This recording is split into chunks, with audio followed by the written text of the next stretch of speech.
Are you ready to change your life, but don't know how to start? Is your stress and worries keeping you awake at night? Have you been battling grief, anxiety, or depression all alone? Have you lost touch with your own sense of being or spirituality? Soul Free Therapies offers professional and affordable live video streaming counseling and coaching services from the comfort of your own home. Sessions offered in English, Spanish, and Portuguese. Go to our website at www.soul-free.com and book your first session today. Is your credit in bad shape? Do you need a new car? Ready to buy a new house? You want to rent an apartment?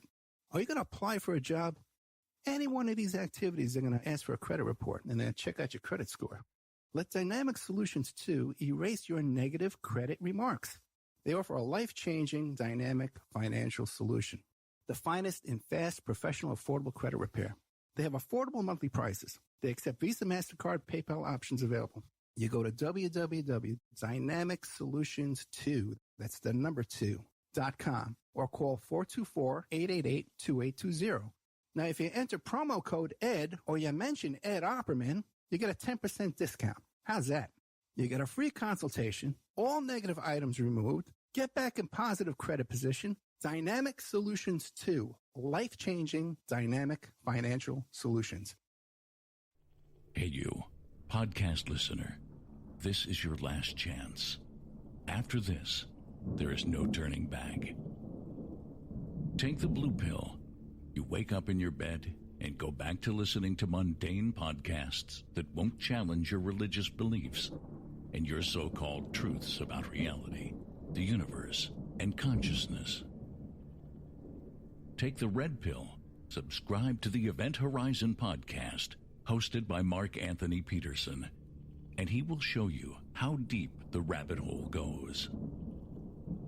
Event Horizon takes a walk into the paranormal with a splash of conspiracy.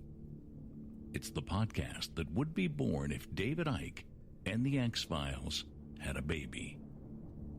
Subscribe to the Event Horizon podcast by Mark Anthony Peterson on Spreaker, iTunes, Spotify, iHeartRadio, CastBox, Stitcher, or any of your other favorite podcast platforms. Remember, all we are offering is the truth, nothing more. Have you ever heard of Castile Soap? Pure Soap Flake Company handcrafts fine soap bars, laundry powder, and concentrated soap flakes using organic vegetable oils from their northern Minnesota facility. Bathe your body and wash your clothes with Pure Soap products that are free of fragrance, GMOs, palm oil, sodium lauryl sulfate, and synthetic additives. Safe for drains and waterways, and work great in high-efficiency washers and top and front-loading machines. They have a little promotion going on. Contact them to order some soap. Mention the Opperman Report. You're going to get a free gift. Order today at puresoapflakes.com or give them a call, 218-568-2525, 218-568-2525. Pure Soap Flake Company is a proud member of the Handcrafted Soap and Cosmetic Guild. It's the Opperman Report. Join digital forensic investigator and PI Ed Opperman for an in-depth discussion of conspiracy theories, strategy of New World Order resistance, high-profile court cases in the news, and interviews with expert guests and authors on these topics and more. It's the Opperman Report. And now, here is investigator Ed Opperman. Okay, welcome to the Opperman Report. I am your host, Private Investigator Ed Opperman, and this show is brought to you by SubashTechnosis.com. If you need any kind of search engine optimization, website design, content writing, press releases, customer service, SubashTechnosis.com. These are your guys. Contact Subash. Tell me you're friends with Ed Opperman. He'll cut you a good deal. Working on some new projects with Subash Technosis. We're going to have that I'm designing for them, as a matter of fact. Okay. There's a whole partnership going on here now. So check out too on Facebook, Subash Technosis LLC. Give them a like on there and help support the show. Before I get to my guests really quick, last night we did a show with, Daniela Walls from the Tax Wall Street Party. It was a live show. We had a little glitch with getting the show up on YouTube. Normally they go up immediately after the show. It goes automatically through Spreaker, right? We had an issue, and the show didn't get up until 5 o'clock today. But if you wake up, I know a lot of people that wake up Saturday morning, they want to hear last night's show. If you don't see the show there on YouTube, don't panic. Don't start contacting me and emailing me and stuff like that. It just slows everything down. It just makes things tougher, okay? Just be patient. I promise it'll either be up there if we can, or else I'll tell you where to find it. I promise. If I can't get up on YouTube, I'll do a YouTube video announcing where you can find it. Okay. My guest today is Clive Doyle. He's the author of the book, Journey to Waco, autobiography of a Branch Davidian. Clive Doyle was one of these Branch Davidians. He lived there. This was his faith. And he was attacked by the ATF and the FBI. I believe, tragically, he lost his daughter. And he has burns still to this day on his body. And that he was charged with murder and almost faced prison. Clive Doyle, are you there? Yes, I am. Thank you so much for coming on the show. You're welcome. Can we start off? Can you tell us a little bit about yourself and your life right now today? How is Clive Doyle? A lot older than I was when it all happened. I still live in Waco. I'm retired and still getting to tell people about what happened periodically. So that's why I'm here. Right. Now, can you tell us about your faith? What was it that got you into this Seventh-day Adventist Branch Davidian faith? Well, it all started back when I was 10 years old. Some neighbor children lived next door to us told us that they had seen a tent down at about a mile from the house, and they wanted to go check it out, but their parents wouldn't let them. So they asked my mother and I if we would escort them there, you might say, and chaperone them. So we went. I thought it was going to be a circus or something, but it turned out it was an evangelistic deal put on by the Seventh-day Adventists. So as a result of that, my mother and I joined the Seventh-day Adventist Church. Over a period of time, we were studying with some other people and ended up becoming Davidian Seventh-day Adventists. And in 1964, we got some literature from America because I was living in Australia at the time. We got literature from America and basically read ourselves into the Branch Davidian Seventh-day Adventists. And so I had come over here to the United States and was living at Mount Carmel, just outside of Waco, Texas, at the time that a man by the name of Vernon Howell showed up. And as a result of listening to what he had to say in 1983, I believed that he was a messenger of God. I accepted what he was presenting, and we ended up joining with him and was there at the time that the ATF decided to raid the place. Now, your faith today is the same? You're still following the same doctrine? Yes, I am. Okay. It's interesting. You mentioned that you ran into this Seventh-day Adventist at a tent ministry, because I actually lived and worked in a Pentecostal tent ministry from around 1990 to 1994 in my own life. So if you maybe if it run into us, things would have turned out a little different for you. But you're still you would describe yourself as the same exact faith as you've always had since this time in 64, I guess, right? Right. Okay. Now, I haven't given up. Gotcha. Well, your faith is probably the strongest, the most powerful thing in your life. If you make that the rock, your foundation.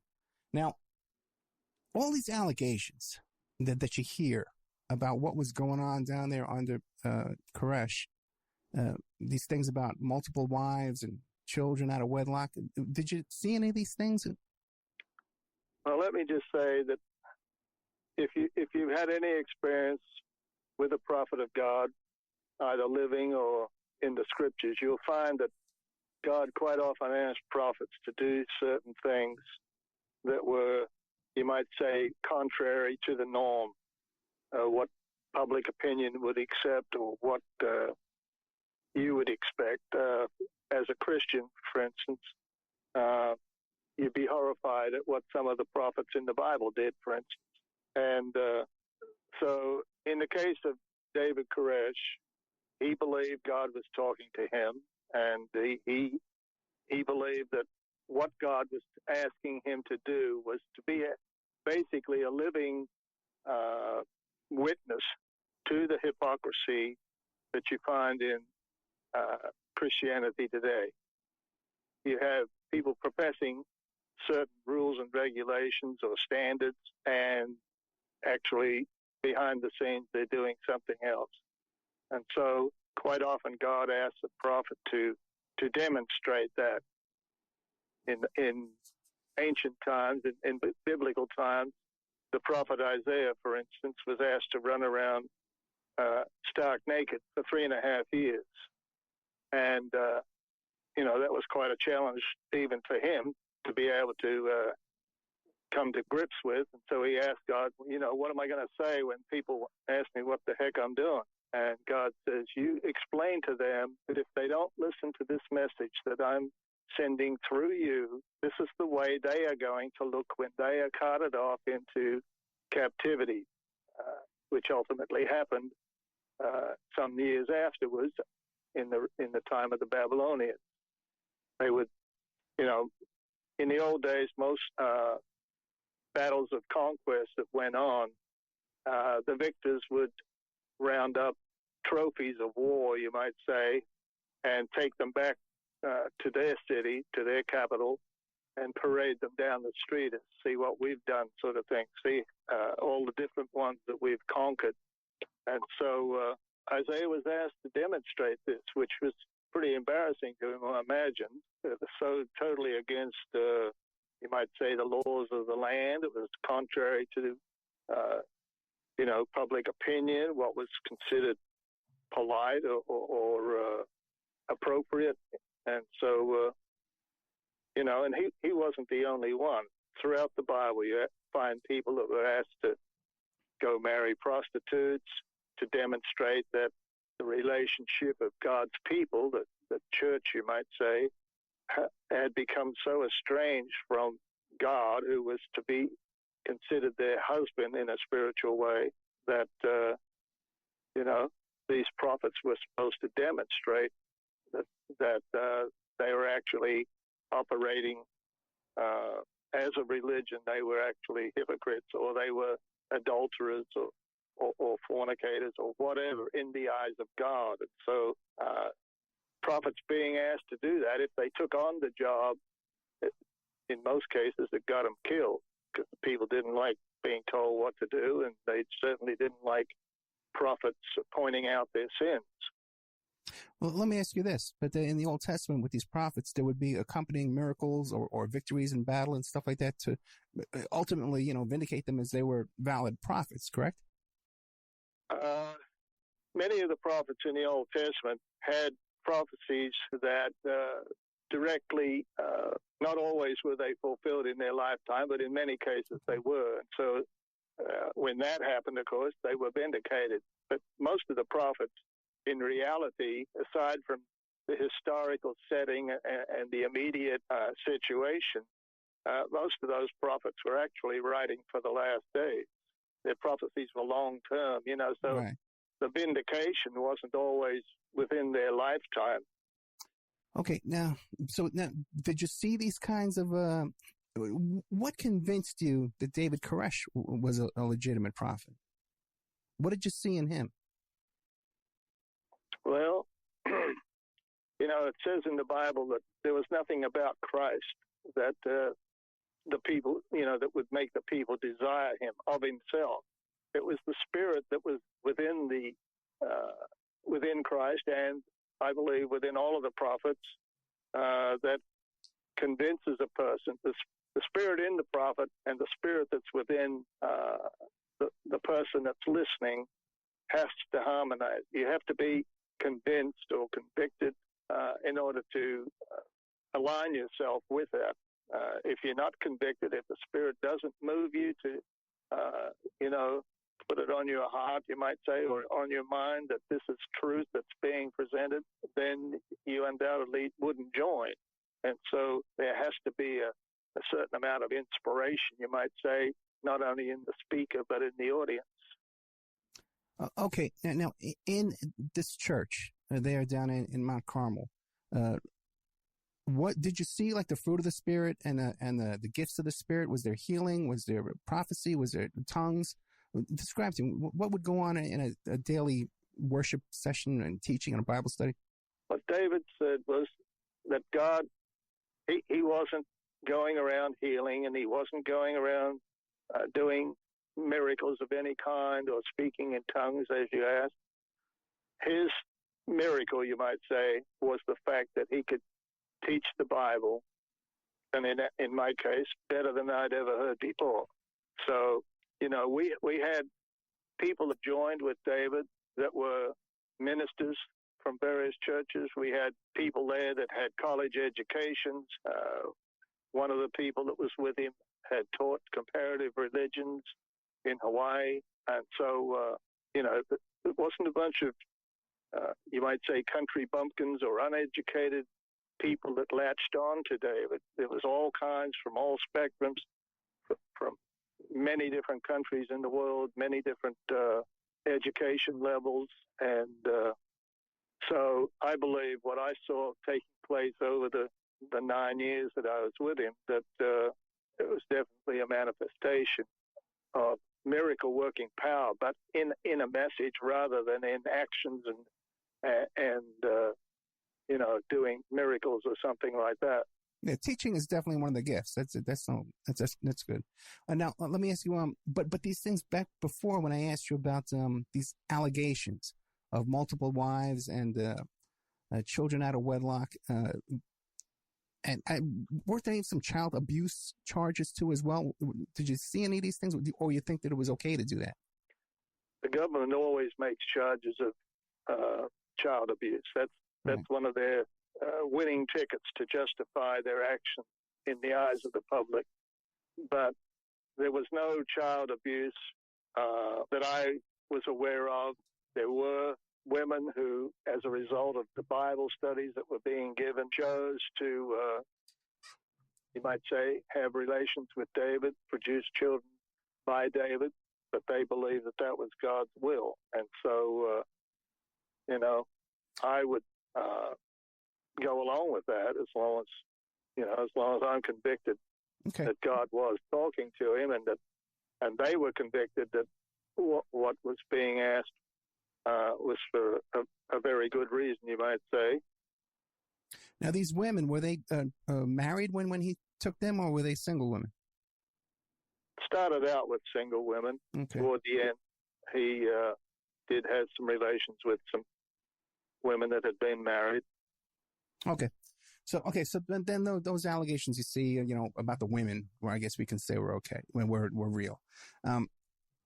What was it that brought the attention of the ATF to this church, to the extent that they would insert undercover agents and establish a satellite residence across the way there? What was it? Well, it started out by some, disgruntled members that had left some years before, stirring up stories. They tried to get various law enforcement agencies to shut us down, you might say, but most of the people that they went to, that they brought their allegations or their stories to, paid very little attention to them. It wasn't until they started talking about the fact that we had guns that the ATF pricked up their ears and decided that they were interested. And but most of the reports that went to the ATF prior to the raid were not recent.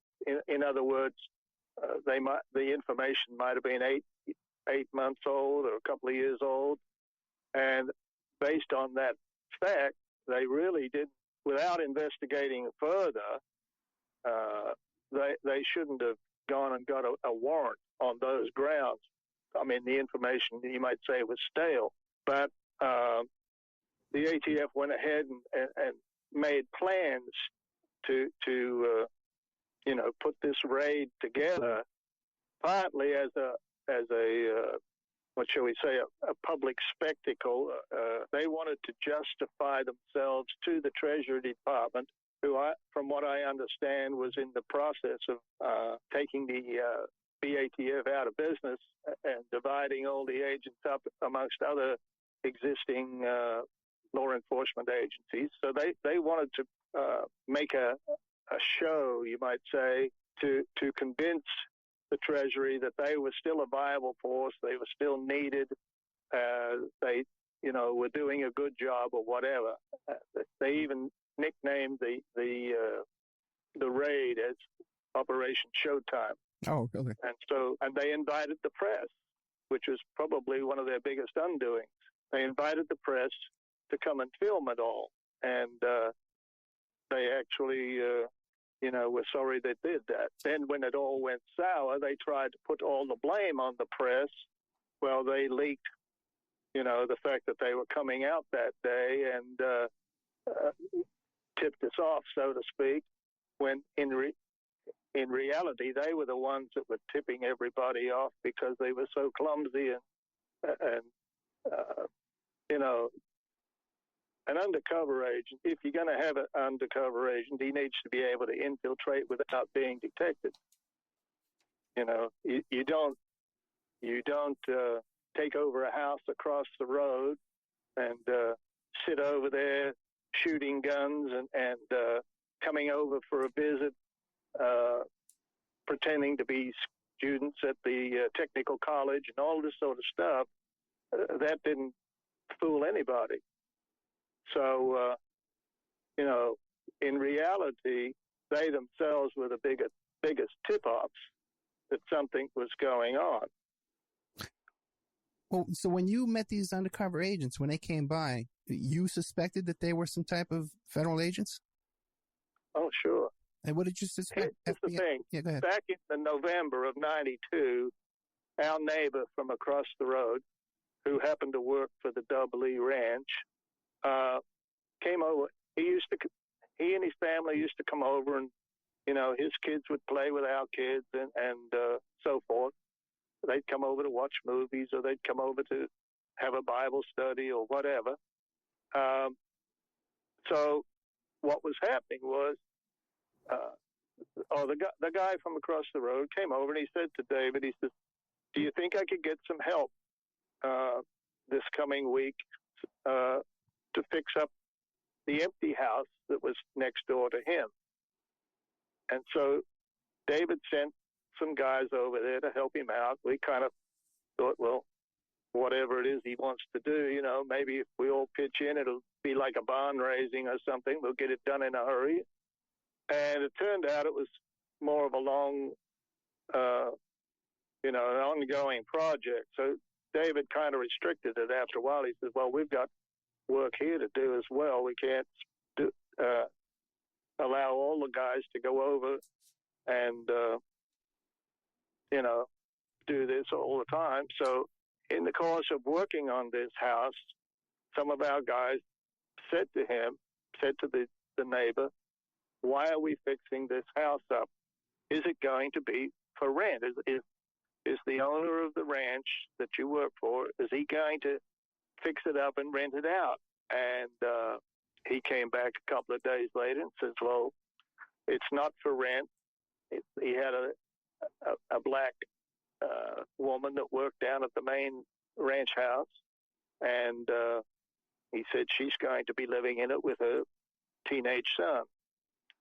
So that was all right with us, no problem. But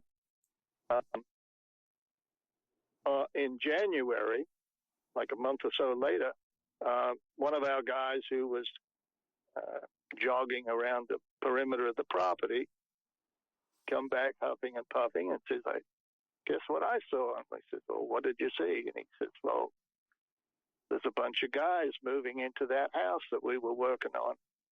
I said, oh, okay. I guess the lady's not going to move in.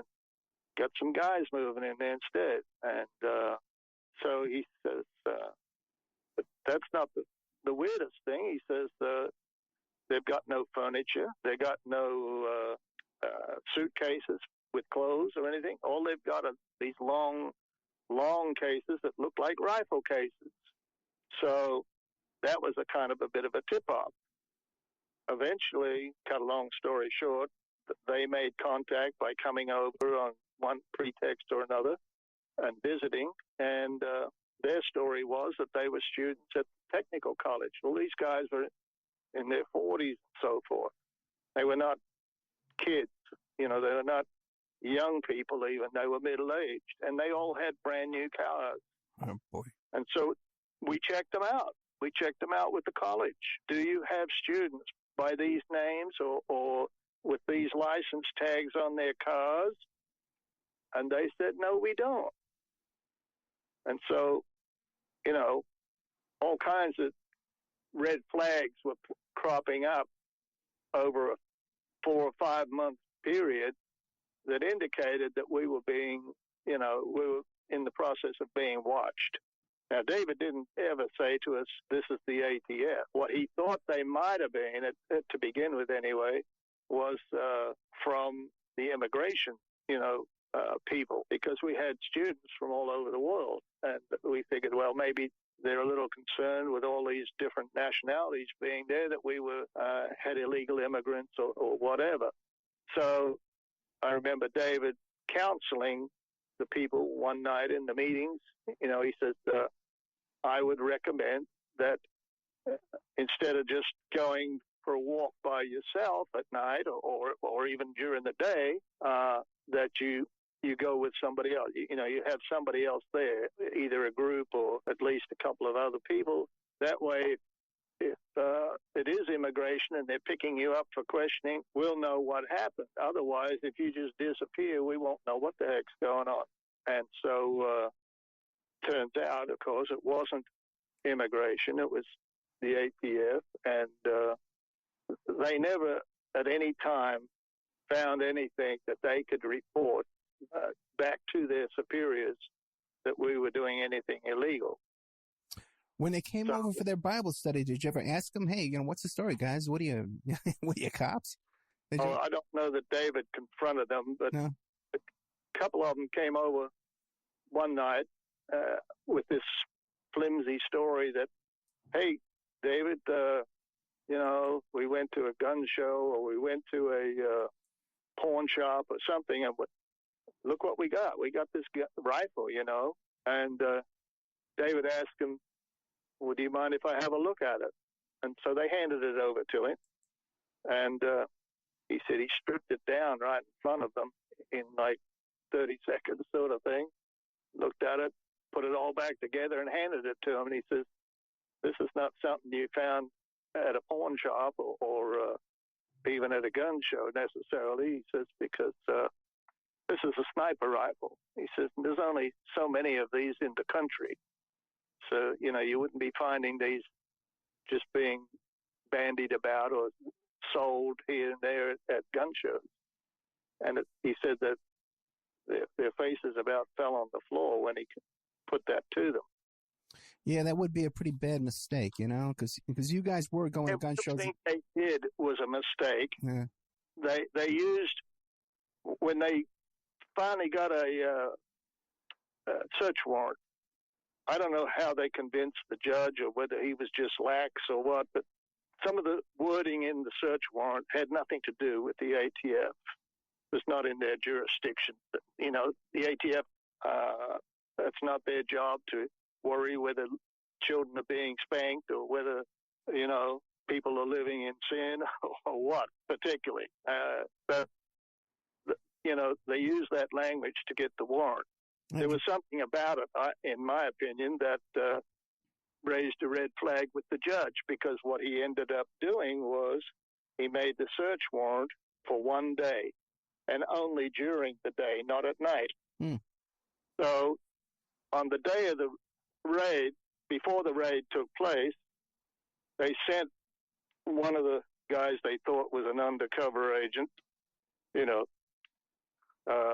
sent him in to do a last-minute check as to what we were doing, whether anybody had guns or whatever. And it was during his visit that the television guy encountered one of our guys going to buy a newspaper, encountered him down the road, and when he was asked, did he need help or whatever, he was asked.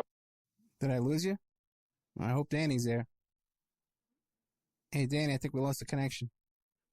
Talking to Clive Doyle, author of the book Journey to Waco, Autobiography of a Branch Davidian. You can find a link over there at the Opperman Report bookstore. Clive Doyle was one of the, lived there in the Branch Davidian home compound there. They like to call it a compound. When the ATF came and attacked with those tanks and they set the place on fire, they inserted tear gas in there with a bunch of little kids. Tragic number of people died in this case. I think only 9 people got out alive, and Clive Doyle is one of them. 53 adults and 23 children were killed after a 51-day siege by the FBI.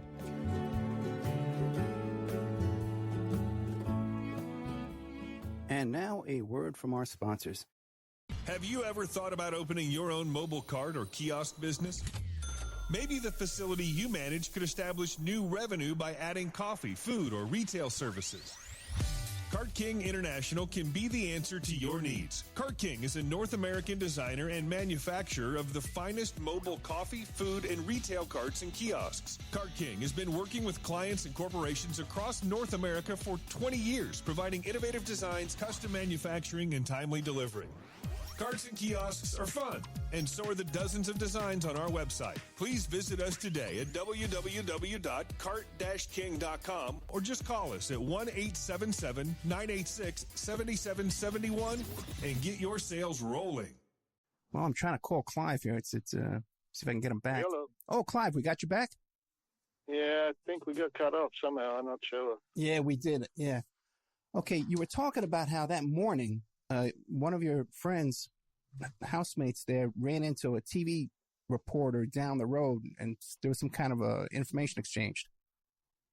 One of our guys was a mail carrier, and the local newspaper had started to run a series on us, a derogatory series on us in the paper. It was supposed to last a week.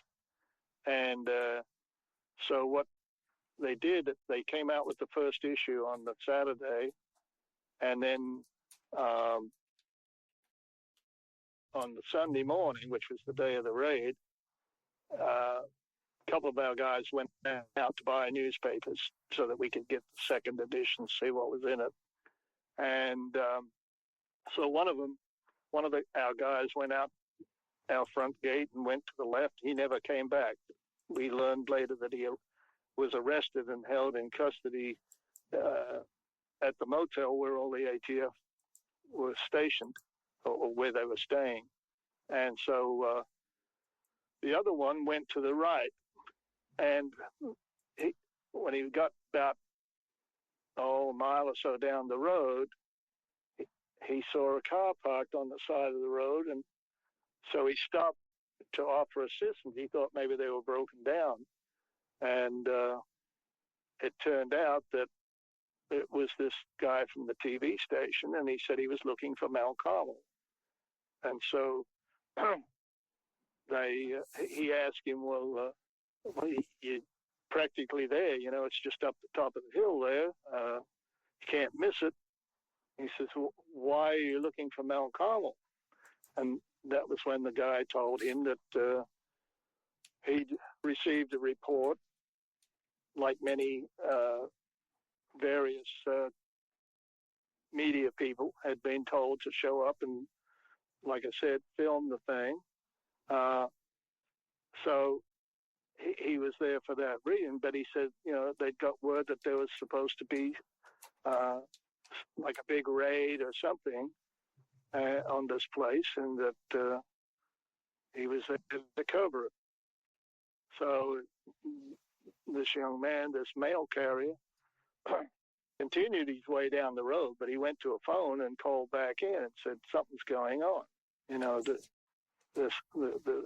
you can expect company sort of thing. And so at the same time, one of the ATF guys from across the road was in there talking to David in our foyer, just inside the front door. And so when that happened, you know, David kind of confronted him and says, well, sounds like they're coming.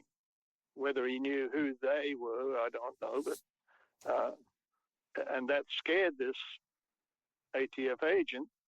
He made an excuse that he had to leave in a hurry and go eat breakfast. And so he went barreling out of our driveway like a maniac and honking his horn and everything. And he got over to the house across the road, and he's asking where the leaders of the raid were. I said, oh, they're all down at the staging area downtown, about 10 miles away. And so he came flying out of the house across the road and went down, flying down the road. And so from what I understand, when he got downtown, they were in the process of loading up in the trailers on the back of the trucks. And he's yelling at them, call it off. They know you're coming. Well, they'd invested so much effort, I guess, into putting this thing together. They had agents from 5 different states, and like I said, their warrant was only good for a certain number of hours, and so they didn't want to call it off. They wanted to go ahead with it, and so they ignored him and come rushing out there. Let me slow you down for 1 second. What were they expecting to find in there? Like 1,000 guns, automatic machine guns, hand grenades? What were they expecting? They had come to the conclusion, without any real proof, but they'd come to the conclusion that weapons were being altered from just regular semi-automatic or whatever to fully automatic, which is basically illegal unless you've got a special permit. And so that's what they expected to find. The warrant was for the arrest of David Koresh and for searching the building. And they supposedly had no qualms with anybody else in there. And yet, rather than like I say, call it off and reschedule it for another time, they decided to go ahead. Now, during our trial in San Antonio, some of the ATF agents that were put on the witness stand were asked, you know, well, what did you do when you first heard the guns going off? And they said, well, 3 of them, I think it was, ran behind one of our vehicles that was pulled up across the driveway at the north end of the building.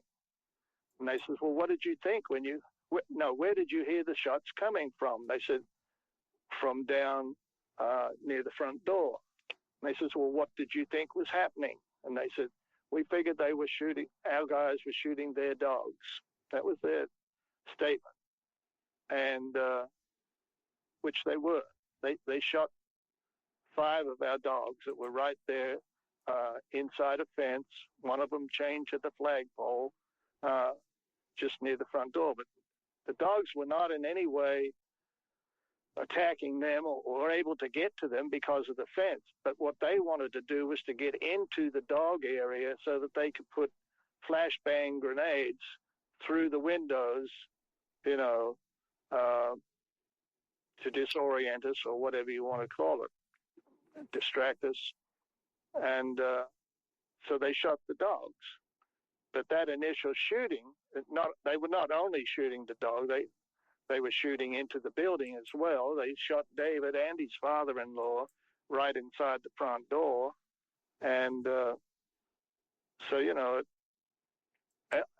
on the strength of that, or as a result of that,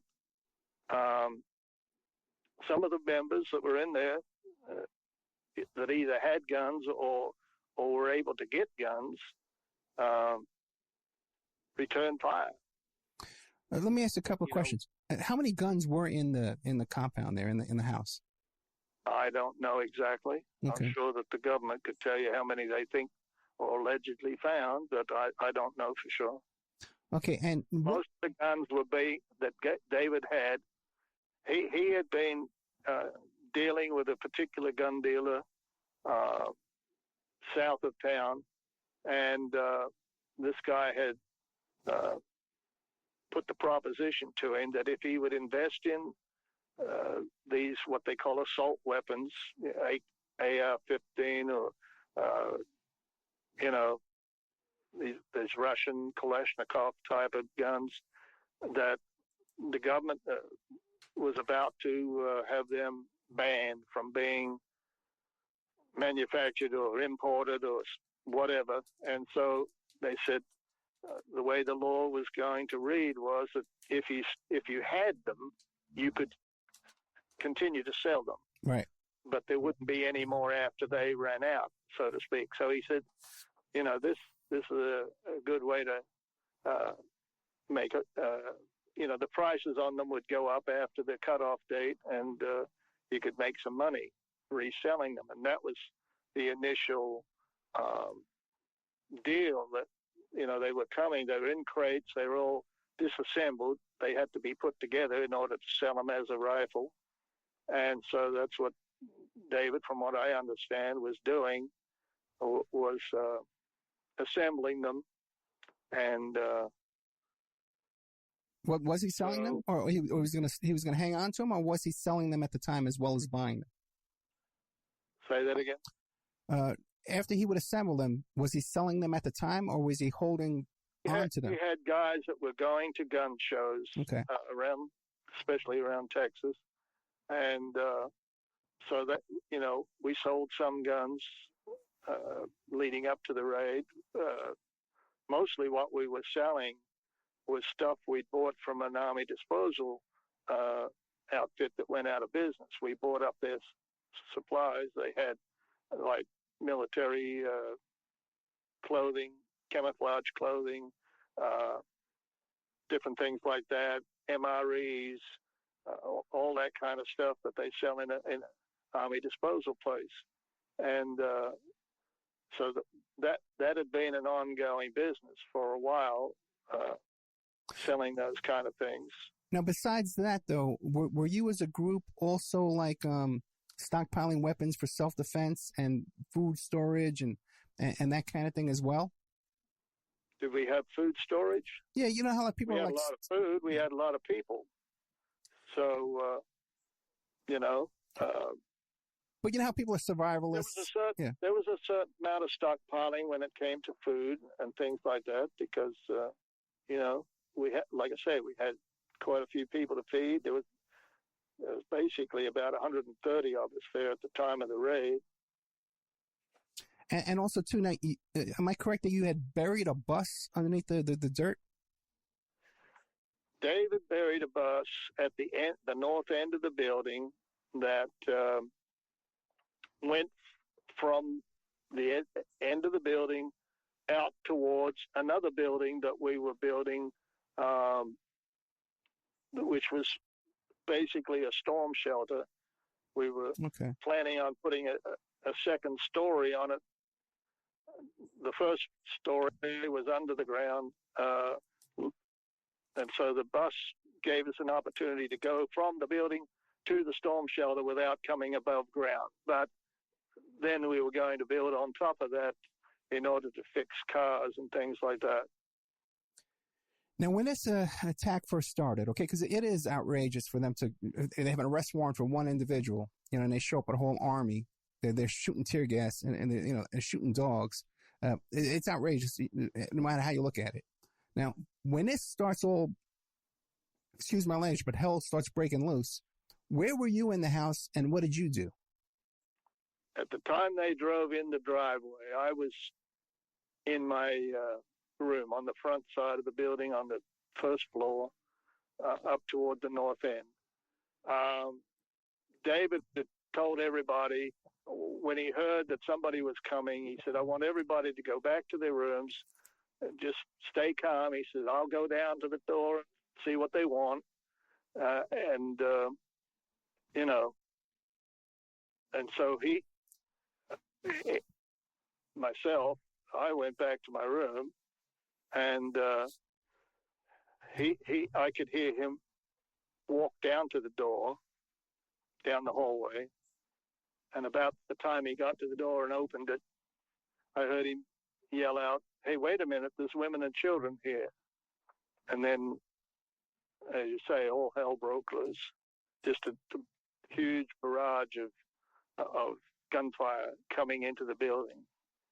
And in my opinion, just from listening to it without being able to see it from inside my room, I figured that there would have been a bloodbath down at the front door. So my instinctive reaction was to run down there to see if I could render aid to anybody that might have been wounded. And so I made a beeline down the hall, and I got about halfway down, and David's father-in-law was crawling on his hands and knees up the hallway, screaming that he'd been shot. And so I stopped and tried to calm him down and see how he was, how badly he'd been wounded and everything. And then I said to him, is anybody else shot? And he says, yes, David was shot. He said David was standing right in front of him. David opened the door, and they shot him through the arm that was resting on the door. And so he slammed the door and ran upstairs, and he ended up catching another bullet upstairs in the stomach. So, So did you guys go run for guns too? What's that? Did you go run and look for your gun? No, I was trying to render aid to those that were wounded. Right. But not everybody had guns. They tried to make out that we'd been tipped off right maybe half an hour before they got there, and we had immediately gone into ambush mode and just were mowing them down as they started driving in the driveway, which is a total lie. Yeah, they actually did a made-for-TV movie like that has a whole scene where you guys, everybody in that building is standing with machine guns, But obviously, but that's been all the shooting. Yeah, the shooting went on for about 2.5 hours. Oh my God! Before we managed, we're the ones that initiated. Let's get a ceasefire going. We called the sheriff's department or 911. Right. And the sheriff's department couldn't even get in touch with the ATF for about 40 minutes. So the shooting's going on all of that time pretty heavily. Then, it took another hour and a half or so to get it stopped completely because they claimed they couldn't reach all of their guys because only 1 in every 3 had a radio. They were divided into groups of 3, and only the leader had a radio. So getting the word out and getting it implemented and all of that kind of stuff took some time. But after that, we realized after that we were in for, anytime there's an officer down, right. Law enforcement wants to beat the heck out of you sort of thing, come back and get revenge. And so... Let me ask you this, though. There's a lot of documentaries out there and they're pretty well done, some of them, that these officers were killed by friendly fire. They were killed by their own other officers or even helicopter fire. And some of it looks very convincing. What do you think of all those theories? Well, some of them are way out there. A lot of people make accusations against the government that I don't uphold at all. But during our trial, we did get one of the guys, if you've seen any of the footage from that particular day, they put 2 ladders up on the side of the chapel, right, onto the roof. And there were 2 teams went up these ladders. to the nearest window on the south side of the building, and another group went over the hump of the building, over the hump of the roof to the other side, and were trying to break into a window over there. There were 3 guys that went into that first window, and we got the leader of that contingent to, during trial, he said that in all likelihood he may have shot his own guy inside the room. Yeah. And I said, well, how did that come about? Or what was going on with that? And he said, well, I was trying to ricochet. I was spraying bullets in all directions, but I was trying to ricochet it off the walls. And we're going, you don't ricochet bullets off a sheetrock. That don't make any sense at all. But that was his story to begin with. And so he said the 3 that went in kind of situated themselves in a triangle, and he was on the bottom part of that triangle spraying in all directions. So at least one guy was almost directly in front of him. So he kind of, from what I remember, he half-heartedly admitted that he may have wounded his own guy. There's all kinds of stories about the guy that was sliding down the ladder, shot himself in the foot or something. I don't think that's necessarily a true statement from what I was able to glean from the trial. But one thing that they never let on about is the fact that there was snipers and stuff across the road shooting, and all their men are on the driveway parallel to the road. So they're having to shoot past them to hit anybody in the building, if you know what I mean. Yeah, somebody suddenly stands whether up. any of those was friendly fire, it's hard to say. A lot of it looks suspicious. I've seen footage that, like there's one guy behind a van out the front near the front door, and his gun jams or something, and he's jerking it back and forth trying to clear it. And the next thing, there's a guy that's shot, killed, so whether he shot him or not, I don't know. And I'm not about to swear up and down who did what to who, in that case. But there were so many situations like that they wanted to, the idea was if they were there to arrest David, well, then David's on the first floor. That's where all the men were. They knew where the men were in the building. The men were on the first floor. All the women and children were on the second floor.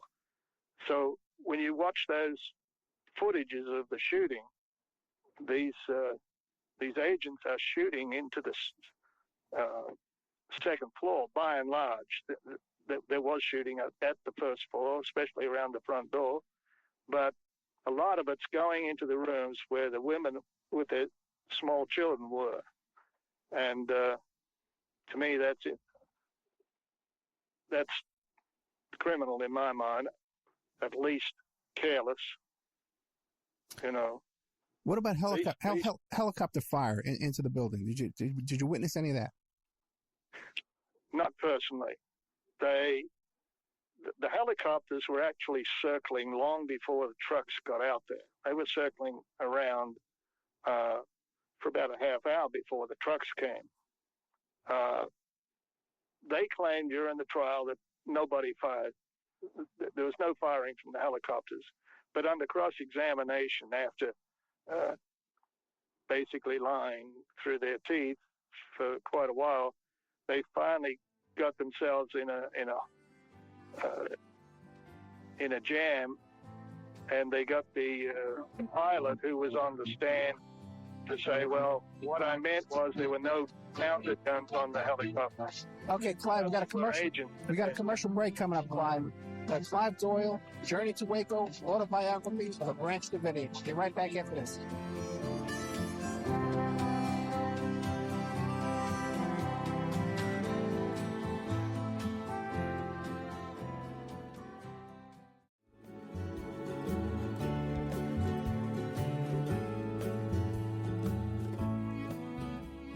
And now a word from our sponsors.